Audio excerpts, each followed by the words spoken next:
They said 4,000 Marines were headed to Venezuela, and I swear to you, the announcement sounded less like a Pentagon briefing and more like the opening act of a Broadway disaster musical.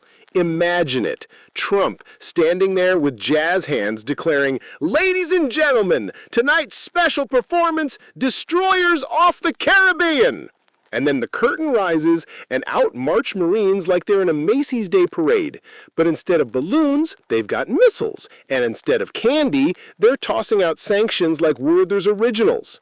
And meanwhile, Venezuela responds by mobilizing 4.5 million militia members. Do you understand that number? That's not a militia, that's Coachella with camouflage.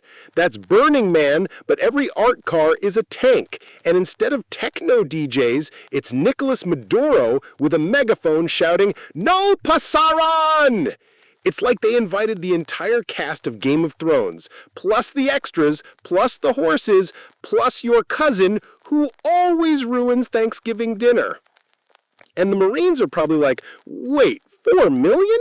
We only packed for a weekend trip. We thought this was a cruise."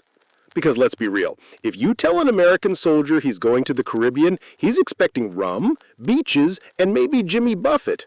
But no, suddenly they're part of Operation Narco Netflix, starring submarines, destroyers, and a surveillance plane that sounds suspiciously like a Spirit Airlines flight.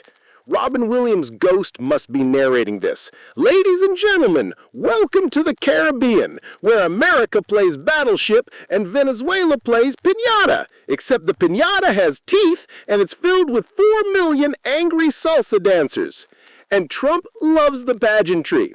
You know he's watching CNN like it's Monday Night Football. He's eating popcorn and shouting, "Bigger boats! More boats! Can we get a battleship with my name in gold on the side?" And the generals are like, "Sir, this isn't Vegas." And he's like, "Make it Vegas!"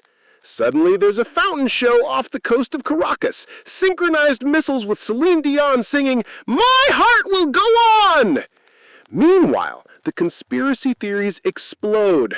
Some guy on TikTok claims the Marines are actually there to steal Venezuela's arepas recipe. Another swears the destroyers are floating Wi-Fi routers sent by Elon Musk to hack into Maduro's Spotify playlist.